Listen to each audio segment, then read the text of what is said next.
Απόσπασμα πρακτικού συνεδριάσεως του Διοικητικού Συμβουλίου της 19ης Νοεμβρίου 2013. Σύμφωνα με πρόταση του Προέδρου της Ενώσεως Ανδρείων, απονέμεται τιμητική πλακέτα στον αξιότιμο κύριο Μιχάλη Α. Τιβέριο, ακαδημαϊκό, καθηγητή κλασικής αρχαιολογίας του Αριστοτελείου Πανεπιστημίου Θεσσαλονίκης, για την ανάδειξή του στο ανώτατο πνευματικό αξίωμα του ακαδημαϊκού ως ο πρώτος ανδριώτης ακαδημαϊκός, το έργο του οποίου συμβάλλει στην προβολή της γενέτειρας άνδρου. Ακριβές απόσπασμα, Αθήνα, 19 Δεκεμβρίου 2013. Κύριε Τιβέριο.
Συνεχίζομαι. Απόσπασμα πρακτικού συνεδριάσεως του Διοικητικού Συμβουλίου της 19ης Δεκεμβρίου 2013.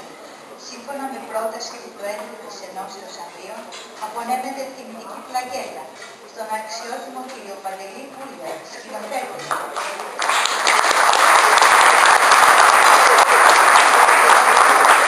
Για την εξουσιαστική σκηνοθεσία της ταινίας Μικρά Αγγλία, βασισμένη στο ομώνυμο βιβλίο της Ιωάννας Καριστιάνη, που γυρίστηκε στην Άρλο, συμβάλλοντας στην προβολή της νήσου στην Ελλάδα και στο εξωτερικό. Ακριβές απόψεις.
Απόσπασμα πρακτικού της ίδιας συνεδριάσεως της 19ης Δεκεμβρίου.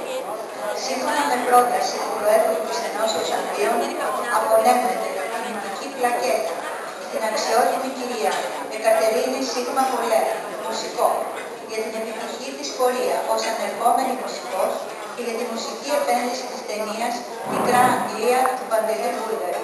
Ακριβές απόσπασμα. Κυρία Πολέα.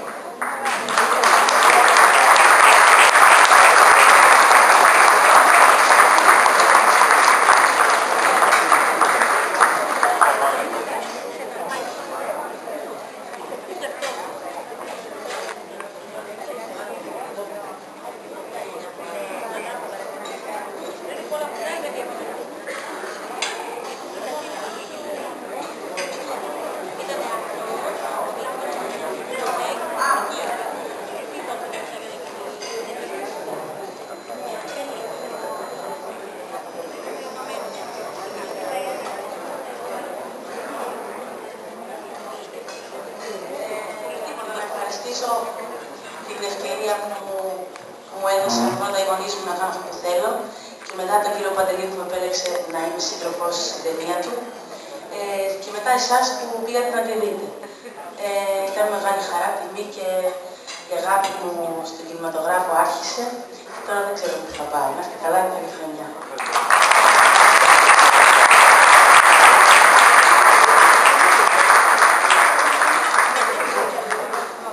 Και από μένα προσωπικά καλή χρονιά σε όλους.